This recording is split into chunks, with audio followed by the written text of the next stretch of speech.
వృశ్చికం వారికి కనుక చూసుకున్నట్లయితే వృశ్చిక లగ్నము లేదా వృశ్చిక రాశి మీకు ధనము, అదేవిధంగా అప్పులకు సంబంధించినటువంటి విషయాల్లోని లేదా కెరీర్ విషయంలో గ్రోత్ అవ్వలేకపోతున్నాం అనుకునేటువంటి వారికి, వివాహం కుదరట్లేదు అనుకునేటువంటి వారికి, సడన్ డౌన్ఫాల్స్ అవుతున్నాయి అనుకునేటువంటి వారికి అసలు మీ గ్రహస్థితి ఏది స్ట్రెంథింగ్ చేసుకోవాలి, ఏ విషయాలు మీరు పాటిస్తే మీరు లైఫ్లో ఈ యొక్క ఇబ్బందికరంగా ఉండే ఈ అంశాల నుంచి బయటపడతారు అనేటువంటి అంశాలు చెప్తుంది నేనైనప్పటికీ చెప్పిస్తుంది సాక్షాత్ లలిత అమ్మవారిగా భావిస్తూ ఆ లలితాంబిక అమ్మవారి యొక్క అనుగ్రహం మీకు పరిపూర్ణంగా కలగాలని మనస్ఫూర్తిగా కోరుకుంటూ, ఇక్కడ వృశ్చికం వారికి ఉండే గొప్ప లక్షణం ఏంటంటే ఎంత శ్రమైనా ఓర్చగలుగుతారు. కాకపోతే కాంపిటీషన్ లక్షణాలు ఎక్కువగా ఉంటాయి. సెల్ఫ్ కాంపిటీషన్ అంటే అవతల వాళ్ళ ముందు నాకెందుకు లేదు, నేను చేయాలి, అలానే ఏదో పెద్ద పెద్ద ఆశలని కాదు, చిన్న చిన్న విషయాలు కూడా కొంచెం కాంపిటేటివ్గా ఉంటుంటారు. అయితే మీకు ఇప్పుడు మనం చెప్పుకున్నటువంటి అంశంలో ముఖ్యంగా ధనపరమైనటువంటి విషయాలు తీసుకుంటే ధనాధిపతి అయినటువంటి గురువు పంచమాధిపత్యం కూడా వచ్చింది మీకు. కాబట్టి సంతానంతో లింకప్ అయి ఉంటుంది. సంతానం కలిగినప్పటి నుంచి కొంచెం ఫైనాన్షియల్ గ్రోత్ రావడం. అయితే గురువు బాగుంటేనే, అది అందరికీ కాదు, గురువు బాగుంటే ఖచ్చితంగా సంతానం కలిగినప్పటి నుంచి ధనపరంగా మీకు యోగం కలుగుతుంది, గుర్తుపెట్టుకోండి. మరి గురువంత బలంగా లేడండి అన్నప్పుడు మీరు గురువు ఏ గ్రహాల ద్వారా పాడయ్యాడో ఆ గ్రహాలకు రెమెడీ చేసుకుంటూ ఉంటే మీకు గ్రోత్ బాగుంటుంది, గుర్తుపెట్టుకోండి. అది ప్రధానంగా చూసుకోవాలి. కాబట్టి శనికి చేసుకోవడము అంటే గురువు ఒక్కోసారి శనితో ఉన్నా లేకపోతే పాపగ్రహాలతో ఉన్నా అవుతూ ఉంటుంది, ఇబ్బంది అవుతూ ఉంటుంది. కాబట్టి ఈ శని గ్రహం దగ్గర దీపారాధన చేయడము, లేకపోతే గురు శని గ్రహాల దగ్గర దీపారాధన చేయడము, కొంచెం శనగలు దానంగా ఇవ్వడము, లేకపోతే గురువు ఏ గ్రహం ద్వారా అయితే ఇబ్బంది పడుతుంది, ఎందుకంటే ఇక్కడ సంతానానికి ధనానికి కారకుడయ్యాడు. ఓం ధర్మాధ్యక్ష ధనాధ్యక్ష ధనధాన్య విభత్తిని నమః అనే నామస్మరణ చేయడం చేస్తూ ఉండాలి వృశ్చికం వారు. అప్పుడు ఆటోమేటిక్గా మీకు ధనపరమైనటువంటి విషయంలో చాలా బాగుంటుంది. అలాగే రెండో విషయం ఏమిటి అని చెప్పి చూసుకున్నట్లయితే వివాహం. సప్తమ వ్యయాధిపతి శుక్రుడు ఆకర్షణీయమైనటువంటి జీవిత భాగస్వామి రావడం జరుగుతుంది. కాకపోతే ఇక్కడ శుక్రుడు పాడైతే ఇప్పుడు ప్రస్తుతం మీకు గోచారంలో కూడా ఆగస్టు మాసం మొత్తము కూడా శుక్రుడు నీచంలో ఉంటాడు. ఆ సమయంలో ఎట్టి పరిస్థితుల్లో వివాహ నిర్ణయాలు మాట్లాడడం చేయకూడదు. వివాహ జీవిత భాగస్వామి విషయంలో కూడా తొందరపాటు నిర్ణయాలు తీసుకోకూడదు, గుర్తుపెట్టుకోండి. అయితే శుక్రగ్రహ బలం పెంచుకోవాలి అంటే ఎంతసేపు మనం బలం పెంచుకోవాలంటే రత్నం పెట్టేసుకుంటాం, అది కాదు. బలహీనంగా ఉన్నప్పుడు రత్నం పెట్టుకోకూడదు, గుర్తుపెట్టుకోండి. బలంగా ఉంటే మీకు ఏమి పెట్టుకోవాల్సిన అవసరం లేదు పెద్దగా చెప్పాలంటే. అయితే బలంగా ఉన్నప్పుడు పెట్టుకోవచ్చు రత్నం ఏదైనా సరే, కానీ బలహీనంగా ఉన్నప్పుడు పెట్టుకుంటే ఏమవుతుంది, ఆ ప్రభావం మన మీద పడుతూ ఉంటుంది. కాబట్టి షేర్ మార్కెట్ జోలికి వెళ్ళకూడదు వృశ్చికం వారు తొందరగా, ఎందుకంటే 2581 కాంబినేషన్ కనుక సరిగ్గా లేదు, ఒక నీచభంగ రాజ్యం కానీ విపరీత రాజ్యం కానీ లేనప్పుడు అది మరింత ఇబ్బందిని ఇస్తూ ఉంటుంది. ఇక మీకు కెరియర్ పరంగా గ్రోత్ రావాలంటే నవంబర్ తర్వాత వస్తుంది. మీరు గణపతిని మరియు సూర్య నమస్కారాలు చేసుకుంటూ ఉంటే కెరియర్ పరంగా ఖచ్చితంగా గ్రోత్ ఉంటుంది, అందులో ఎటువంటి సందేహం లేదు. అయితే మీకు సంబంధాలు కూడా కాస్త దూరపు సంబంధాలు తొందరగా సెట్ అవుతాయి వృశ్చికం వారికి. ఇప్పుడు మనం చెప్పుకున్న అంశాలు ఏవైతే ఉన్నాయో, ఎవరికైతే యాక్సిడెంట్ అనుకున్నామో, లేకపోతే షేర్ మార్కెట్‌లో లాస్ ఇవన్నీ అసలు ఎప్పుడు జరుగుతాయి లైఫ్‌లో చూసుకున్నట్లయితే, ఎప్పుడు కూడా దానికి సంబంధించిన దశ రావాలి. అంటే షేర్ మార్కెట్ పంచమం 5-8-11 కాంబినేషన్. ఆ 5-8-11 కాంబినేషన్ పాడైనటువంటి మహాదశ రావాలి. ఆ దశలు రాకుండా మీకు ఏమి ఇబ్బంది ఉండదు, గుర్తుపెట్టుకోండి. అదేవిధంగా యాక్సిడెంట్ అనుకున్నాం. యాక్సిడెంట్స్ అనుకుంటే 4-8 కాంబినేషన్ పాడైనటువంటి మహాదశ రావాలి. అలా కాకుండా బాగున్న దశ అనుకోండి 4-8 కాంబినేషన్‌లో, అప్పుడు ఆస్తులు కలిసొస్తాయి ఆకస్మికంగా. అది తండ్రి ఆస్తి కావచ్చు, ఒక్కోసారి తాతగారి ఆస్తి కావచ్చు, సొంతంగా సంపాదించుకోవడం అంటే థర్డ్ హౌస్ రిలేటెడ్ ఉండాలి. ఎంతసేపు 4-8 వచ్చిందనగా అమ్మో నాకు యాక్సిడెంట్ అయిపోతుందని భయపడ్డం కాదు.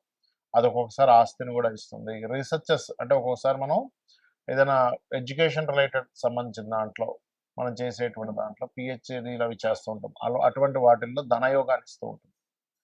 అదేవిధంగా వివాహం అవ్వట్లేదు, వివాహం అవ్వాలి అంటే సప్తమాన్ని యాక్టివ్ చేసే మహాదశ వస్తుందా లేదా? ఒక్కోసారి సప్తమాన్ని డీయాక్టివ్ చేసే మహాదశలు వస్తూ ఉంటాయి. అంటే 6వ అధిపతి మహాదశ. ఓకే. అదేవిధంగా 12వ అధిపతి మహాదశ, లేకపోతే 9వ అధిపతి మహాదశలు, ఇవన్నీ కూడా సప్తమాన్ని డీయాక్టివేట్ చేస్తూ ఉంటాయి. అప్పుడు అదేమవుతుంటుంది, మనం ఎంత ప్రయత్నం చేస్తున్నా అది ముందుకు కదలదు. అప్పుడు ఓకే. ఆహా! ఈ గ్రహాల వల్ల వస్తుంది కాబట్టి ఈ గ్రహాలకి దానం. ఒక్కొక్క గ్రహానికి పర్టిక్యులర్‌గా మనకి శాస్త్రాల్లో ఒక దానం చెప్పారు. ఇప్పుడు రవి పాడయ్యాడు. గోధుమలు దానంగా ఇస్తూ ఉండాలి. ఆదివారం నాడు ఆరెంజ్ కలర్ వస్త్రంతో సహా కేజింబావు. ఏ దానమైనా కేజింబావు ఇవ్వాలి గుర్తుపెట్టుకోండి. చంద్రుడు అనుకోండి బియ్యము, తెలుపు రంగు వస్త్రం. Blouse piece okay. Blouse piece లేదా షర్ట్ పీస్ ఇస్తారు. ప్యాంట్ పీస్ ఇస్తారు. మీ ఇష్టం అది. కుజుడు అనుకోండి కందులు, రెడ్ కలర్ క్లాత్. బుధుడు అనుకోండి పెసలు, గ్రీన్ కలర్ క్లాత్. ఒకవేళ గురువు పాడయ్యాడు మీ జన్మజాతకంలో. ఆ గురువే మీకు అక్కడ మహాదశనాథుడయ్యాడు, అంతర్దశనాథుడయ్యాడు ఒక్కోసారి.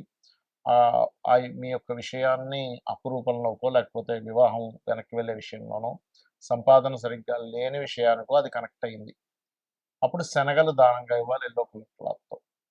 శుక్రుడు పాడయ్యాడనుకోండి ఉదాహరణకి మీ జన్మజాతకంలో బొబ్బర్లు, తెలుపు రంగు వస్త్రము దానంగా ఇవ్వాలి గుర్తుపెట్టుకోండి. శని అనుకోండి నువ్వులు and blue colour cloth. Rahu అయితే మినుములు, సిమెంట్ కలర్ క్లాత్. కేతు అయితే ఉలవలు, మల్టీ కలర్ క్లాత్. అయితే ఎప్పుడు కూడా చాలామంది దానం ఇచ్చేటువంటి విషయాల్లో కూడా ఏమంటే మేము ఆలయానికి వెళ్ళి అక్కడ ఒక మూలను పెట్టేసి వెళ్ళిపోతాము అంటూ ఉంటారు. అలా మీరు గనక మూలను పెట్టేసి వెళ్ళిపోతే అది దానం కిందకి రాదు. మీరు మీ అకౌంట్‌లో ధనం పడాలనుకోండి ఏం చేస్తారు? మీరు చక్కగా బ్యాంక్‌కి వెళ్లి డబ్బులు తీసుకెళ్ళి లేకపోతే చెక్ తీసుకెళ్ళి మీ అకౌంట్ నంబర్ ఏంటి? మీ పేరేమిటి?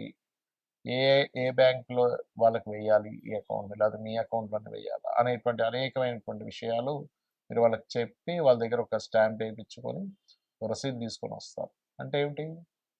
మీరు పర్టిక్యులర్‌గా మీ గోత్రము, నామము ఏ పర్పస్ అనేటువంటిది కూడా దానం ఇచ్చేటువంటి ఎవరికైతే ఇస్తున్నారో వాళ్ళకి మీరు చెప్పాలి. అప్పుడే అది వాళ్ళ సంకల్పం చదువుకున్నప్పుడు ఆ దానానికి వాల్యూ ఉంటుంది. సరే గోవులు మనకి దానం ఇవ్వడానికి సరైనటువంటి పర్సన్స్ దొరకట్లేదు. గోవుకు తినిపించొచ్చా? ఖచ్చితంగా తినిపించొచ్చు. అయితే నువ్వులు తినిపించకూడదు. అదేదైనా ప్రెగ్నెన్సీతో ఉందంటే అది మళ్ళీ మిస్‌క్యారేజ్ అవుతుందని. అది మళ్ళీ పాపం పుణ్యం కాస్త పోయి. రవికి సంబంధించిన వాటిలో గోధుమ రవ్వ తినిపించొచ్చు. చంద్రుడైతే బియ్యం పిండి తినిపించొచ్చు. కుజుడైతే క్యారెట్స్ తినిపించొచ్చు. గురువైతే అరటికాయలు తినిపించొచ్చు. బుధుడైతే ఆకుకూరలు తినిపించొచ్చు. అందులో గోంగూర తినిపిస్తే గోవుకి చాలా చక్కటి స్ట్రెంత్ వస్తుంది. శుక్రుడైతే తీపి చపాతీలు తినిపించొచ్చు. శని అయితే బెల్లం తినిపించొచ్చు. రాహు అయితే అదే బెల్లము ఉండలు 4 చేసి తినిపించొచ్చు. కేతు అయితే గ్రాసము తినిపించొచ్చు. ఈ రకంగా ఒక్కొక్క గ్రహాన్ని బట్టి మనం వెంటనే ఈ ధాన్యాలు తీసుకొని దాన్ని తినిపించడం కాదు. అదే విధంగా ఎప్పుడు కూడా గుర్తుపెట్టుకోండి. చాలామంది వాళ్ళ లైఫ్‌లో ఏదైనా ఇన్సిడెంట్స్ నెగెటివ్‌గా వెళ్తున్నాయంటే వెంటనే వాళ్ళు చూసుకునేదేంటంటే ఏలినాటి శని, అర్ధాష్టమ శని, అష్టమ శని. దీనివల్లే మొత్తం లైఫ్ పాడైపోతుందనుకుంటారు. అసలది కానే కాదు గుర్తుపెట్టుకోండి. అది కేవలం మీకు మందుడు అంటారు జ్యోతిష్ శాస్త్రంలో శనిశ్చరః శని అంటే అర్థం ఏంటంటే స్లో మూవ్‌మెంట్. మనకి ఏదైనా సరే ఒక స్లో అవుతున్నప్పుడే మన లైఫ్‌లో మనం సరిగ్గా ఆలోచించుకొని ఓహో! మనం ఎక్కడ రాంగ్ స్టెప్స్ వేస్తున్నాము, ఎక్కడ రైట్ స్టెప్ వేస్తున్నాం అనే విషయాన్ని మనం పూర్తిగా అర్థం చేసుకోగలుగుతాం. అలాగే మరొక విషయం ఏంటంటే ఇక్కడ గమనించినట్లయితే ఈ యొక్క కాలసర్ప యోగాలు కూడా మీ జాతకంలో నేను ఇప్పటికి చాలా సార్లు ఎక్స్‌ప్లెయిన్ చేశాను. 180 మంది దేశ నాయకులకి ఉంది కాలసర్ప దోషము. మరి వాళ్ళందరూ ప్రెసిడెంట్లు ఎందుకయ్యారు? ఒక్కసారి ఆలోచించండి. ఏదో మూఢత్వంలో కాలసర్ప యోగం ఉంది. నాకేమీ కలిసి రాదు. నా నా జీవితం ఇంతే.